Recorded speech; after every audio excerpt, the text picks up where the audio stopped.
Welcome to HPC News Bytes, a weekly show about important news in the world of supercomputing, AI, and other advanced technologies.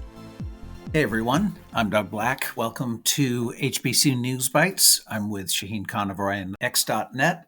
The big news of the week is Pat Gelsinger leaving Intel, and it's kicked off a tsunami of commentary and speculation about why he left the company and what comes next. Much of the talk has focused on Gelsinger taking Intel into the foundry business, meaning they would not only produce chips for themselves, but also for others.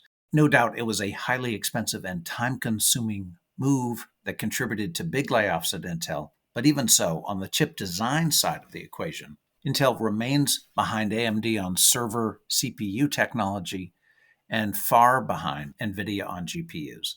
Gelsinger promised Intel's return to technical leadership, but it hasn't happened yet.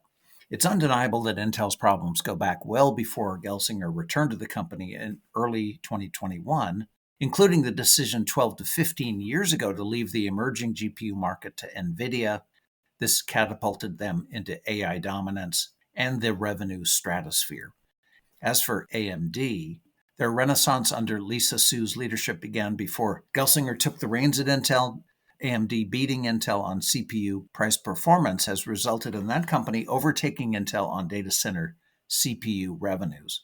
Where all this leaves Intel and who will take the reins is all yet to be seen. Shaheen, what thoughts do you have on the Gelsinger news? Yeah, many thoughts. At the high level, I think companies with an explicit focus on HPC have been on the winning side.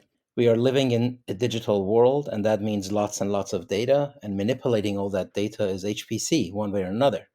NVIDIA focused on matrix multiplies with their graphic chips, and they've kept at it, and that turned out to be just right. It led to simulation and eventually to AI. AMD has talked about high performance computing explicitly as a strategy, and they're doing well too. Intel's focus on HPC always appeared as a sideshow subordinate to some other umbrella strategy. In its day, IBM's Power CPU appeared to miss the deep learning revolution and seemed to intentionally relegate accelerator coprocessing to NVIDIA for simulation work, not realizing AI was going to be all about accelerators. Back to Intel. Few people are privy to whatever boardroom drama that took place, and depending on how you see it and your assumptions, you'll interpret it differently. My perspective, as you know, is that Intel's turnaround was making excellent progress and needed to be left alone on national security grounds, that it was going to take way longer than 3 years. Some say Gelsinger should have, as a condition of taking the job, installed a new board that understood and was aligned with his strategy and the time it would take. There's been talk of splitting the company now into 2 or 3 pieces, like the spin-out of their FPGA business, but that's going to be very tricky. Regardless, I hope the nation's progress on semiconductor manufacturing continues somehow despite this disruption. It needs to. Sticking with chip news, the Wall Street Journal ran a front-page story yesterday on the rapid growth and rising share price of Marvell. In fact, it's another chip company that has surpassed Intel's valuation. And this is due in part to its long-term deal to develop custom AI chips for AWS. And AWS, of course, made big news last week at their reInvent conference, including news around its Trainium AI chips. The hyperscalers are looking for alternative suppliers from NVIDIA for custom AI chips, a market segment one analyst firm says could reach $30 to 50 billion by 2030. The journal article noted that Marvell's CEO, Matt Murphy, who has been in that spot since 2016, took the unusual step of taking a moment out of his recent earnings announcement commentary to deny rumors that he may be headed for the top spot at Intel. As hyperscalers morph into system vendors, well, it seems like everyone is morphing into system vendors, they need a full supply chain. So it makes sense to create these alliances and reserve capacity because everything is in short supply too. Marvell, Microchip, and MediaTek are examples of semiconductor company names we will hear more often.